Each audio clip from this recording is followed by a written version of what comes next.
আসসালামু আলাইকুম। Hello everyone, কেমন আছো সবাই? আল্লাহর অশেষ রহমতে নিশ্চয়ই ভালো আছো, সুস্থ আছো। আমরাও ভালো আছি আলহামদুলিল্লাহ। ওয়েলকাম করছি ডেইলি একটি নতুন ব্লগে। বিসমিল্লাহির রহমানির রহিম। আল্লাহর অশেষ একটি রহমতের দিন, ফাগুনের মিষ্টি সকাল, এদিকে লাইলাতুল বারাত, অন্যদিকে জুম্মা মোবারক। বিশেষ তিনটি দিন একসাথে আল্লাহ রহমত হিসাবে আমাদের কাছে এনে দিয়েছে। তো সকালে উঠেই খিচুড়ি রান্না করে নিয়েছি, নরম খিচুড়ি মানে পাতলা খিচুড়ি যেটা বলি আমরা। আর এদিকে আরাফের পাপা মুরগির মাংস রান্না করে নিচ্ছে। তো খিচুড়ির সাথে একটু মুরগির মাংস নিয়ে খেয়ে নিব। আর একদিকে খুবই ভালো লাগা কাজ করছে, অন্যদিকে খুবই টেনশন লাগছে।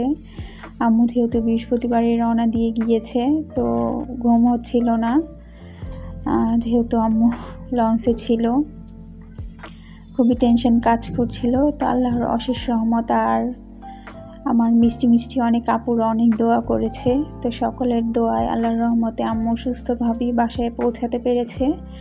আর আমার ছোট ভাই সদরঘাট যেয়ে নিয়ে এসেছে। তো সময় পরিবর্তনের সাথে সাথে জীবনের রঙগুলো পাল্টে যাচ্ছে। দিন দিন কেমন যেন হয়ে যাচ্ছে দিনগুলো। তো সকালে নাস্তা খেয়ে নিয়ে আরাফের পাপা বাজারে গিয়েছিল। আসলে এখন আর মাসিক বাজার আমাদের হয় না, প্রায় বলতে গেলে যখন যেটা শেষ হয় তখনই সেটা নিয়ে আসে। আর শুক্রবারও সুযোগ পেলে ও কিছু না কিছু নিয়ে আসে। তো কিছু কিছু জিনিস শেষ হয়ে গিয়েছিল, সেগুলো নিয়ে এসেছে। তো বাজারগুলো গুছিয়ে নিব। এই মুহূর্তে যারা আমার ভিডিওটি দেখতে শুরু করেছো, এখনও পর্যন্ত একটা লাইক দাওনি বা দিতে ভুলে গেছো, তারা কিন্তু অবশ্যই তোমাদের মূল্যবান লাইকটা দিয়ে সম্পূর্ণ ভিডিওটি দেখো। প্লিজ স্কিপ করো না, কারণ তোমাদের মূল্যবান লাইকের কারণেই কিন্তু আমার ভিডিওটা অন্যদের কাছে শেয়ার করতে সাহায্য করে। আর অলরেডি যারা এই কাজটি করে দিয়েছো তাদের জানাই অসংখ্য অসংখ্য ধন্যবাদ।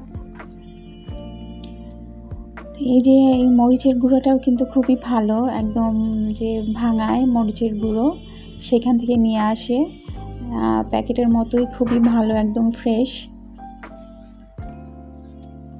তো এছাড়াও ধনিয়া পাতা, টমেটো, শসা, লেবু এনেছে। তো এই টমেটোগুলো তেমন ভালো না, আর বড় বড় কেমন যেন, এগুলো বেশি দিন ভালো থাকতে চায় না, যার কারণে টমেটো বেশি ভালো না, এই কারণে অল্প করেই এনেছে। বাজারগুলো গুছিয়ে নিয়েই তো পোলাও রান্না করে নিচ্ছি।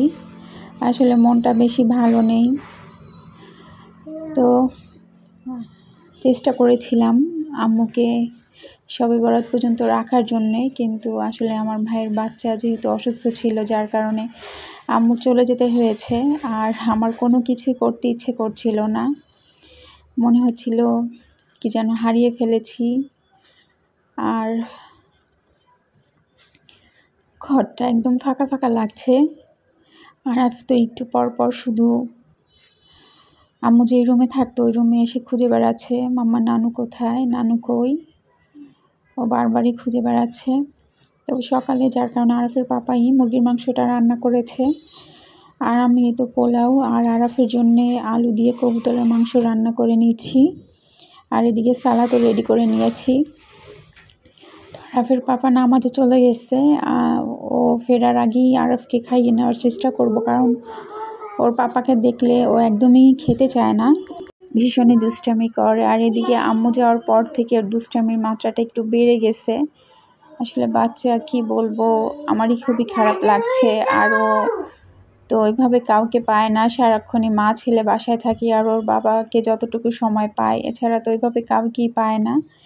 যার কারণে আম্মু অনেক দিন ছিল, তো আম্মুর সাথে বেশিরভাগ সময়ই ছিল। কিন্তু আম্মু যাওয়ার পর থেকে ও ভীষণ পরিমাণে বিরক্ত করছে, সব কিছু এলোমেলো করে রাখছে, কোনো কিছু ঠিকমতো করতে দিচ্ছে না। আমি রান্না করতে গেলেও ও আমাকে খুবই বিরক্ত করছে। আসলে ওরও খারাপ লাগছে। তো বাচ্চা মানুষ এভাবে তো বলতে পারে না, যার কারণেই দুষ্টামির মাত্রাটা ওর বেড়ে গেছে। তো আমি ভয়েস ওভার দিচ্ছি, ও কিন্তু পাশ থেকে দুষ্টামি করে যাচ্ছে। আর জানালা খুলে রেখেছে। আমার বাসাটা যেহেতু মেন রাস্তার কাছাকাছি, যার কারণে গাড়ির শব্দ আসছে। তোমরা প্লিজ শব্দগুলো ইগনোর করো। আমি চেষ্টা করছি কিন্তু ওকে থামাতে পারছি না। ও জানালা খুলে বসে থাকছে, গাড়ি দেখছে। তো খাবার বেড়ে নিয়েছি। আগে কিন্তু লেবু খেতে চাইতো না, আর এখন লেবু দেখলেই এভাবে লেবু খাবে।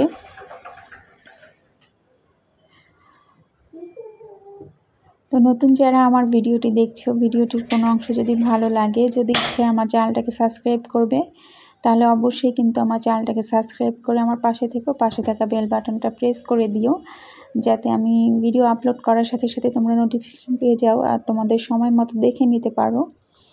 তো আমার দুষ্টু পাখিটার জন্য সবাই কিন্তু অবশ্যই মাশাআল্লাহ বলে দিও।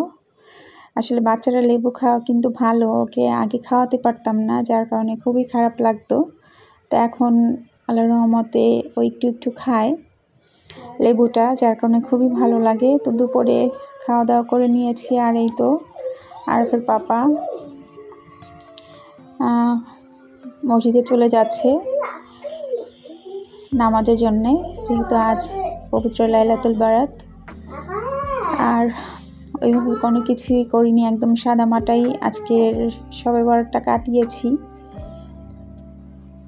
আর কোনো কিছু ভালো লাগছিল না। ইচ্ছে ছিল আম্মু থাকলে হয়তো বা কিছু করতাম বা আম্মুর সাথে একসাথে নামাজ পড়তে পারতাম, ইচ্ছে ছিল কিন্তু হয়নি। আর এদিকে আরাফ, আমি ভিডিও করছিলাম দেখে ও প্রথম দিকে কিন্তু খুবই বায়না করছিল মোবাইল নেওয়ার জন্যে। আর এদিকে আমাদের পাশের ফ্ল্যাটে একটা মেয়ে আছে, ওর থেকে 1-1.5 বছরের বড়। তো ওই মেয়েটা দরজা খুলেছে দেখে কিন্তু বাসা থেকে বন্দুক নিয়ে যেয়ে গুলি করে দিবে। মেয়েটাকে পছন্দ করে না, যার কারণে এরকম করছে। তো যেহেতু আজকে ফাল্গুনের দিন, আর তো শুরুতেই থাম্বনেইলেই দেখি বুঝতে পেরেছো, আসলে সময়ের সাথে সাথে রঙগুলো পরিবর্তন হয়ে যাচ্ছে। এখন আর আগের মতো কোনো কিছুই ভালো লাগে না, শাস্তি ইচ্ছে করে না, কিছুই ভালো লাগে না। মাঝে মাঝে মনে হয় নিজেই নিজেকে হারিয়ে ফেলেছি। তো ভাবলাম যেহেতু ফাল্গুনের প্রথম দিন লাইলাতুল বারাত, তো হলুদ কালারের ড্রেসটাই পরি। তো আসলে ক্যামেরা ওইভাবে কালারটা বোঝা যাচ্ছিল না, তো ফ্রেশ হয়েই তো নামাজের জন্য প্রিপারেশন নিয়ে নিচ্ছি। আর খুবই ভালোবাসার একটা জিনিস এই যে তবজিটা। আমি যখন জালকাঠিতে ছিলাম, তো একটা ভাবি আমাকে দিয়েছিল। ভাবিটা অসম্ভব গুণী। এক সময় আমি ভাবিটার জীবনের কিছু কথা আমি তোমাদের মাঝে শেয়ার করব। অনেক দিনই ভেবেছি, আসলে হয়ে উঠছে না। ভাবিটা অসম্ভব গুণী। তো ওনার এই স্মৃতিটা আমি কিন্তু, ভালোবাসার জিনিসগুলো আসলে যত্নে রাখাটাই ভালো। তো আমার এই তবজিটা বেশি ব্যবহার করতে ইচ্ছে করে না, আর আমার সবসময় আমি বেরও করি না। এটা কিন্তু 500 দানার যে তসবি, সেটা ভাবি নিজের হাতে আমাকে বানিয়ে দিয়েছে, আর আমি এটাকে খুবই যত্নে রাখার চেষ্টা করি।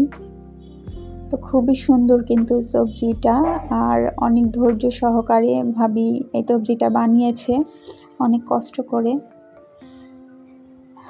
ভাবিটা আসলে আমি দেখেছি যারা ভালো, যারা অনেক গুণী, তাদের কপালে অনেক দুঃখ কষ্ট। আল্লাহ তাদেরকে অনেক ধৈর্যের পরীক্ষা করেন।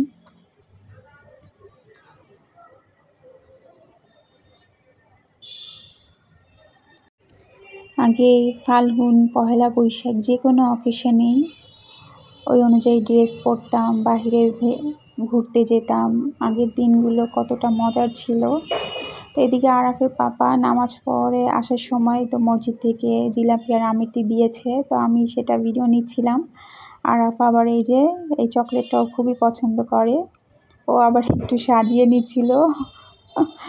মাঝে মধ্যে এত পাকামি করে কি বলবো। তো মিষ্টিটা বেশি পছন্দ করে, জিলাপি আমিরটি অতটা খেতে পছন্দ করে না। খাচ্ছিল আর বলছিল যে মজা লাগে না। তো যাই হোক, ভিডিওটা আর বেশি বড় করব না। সবাই ভালো থেকো, সুস্থ থেকো, আমাদের জন্য দোয়া করো। আর মূল্যবান সময় নষ্ট করে যারা আমার ভিডিওটি দেখেছো, তাদের জানাই অসংখ্য ধন্যবাদ। আল্লাহ হাফেজ।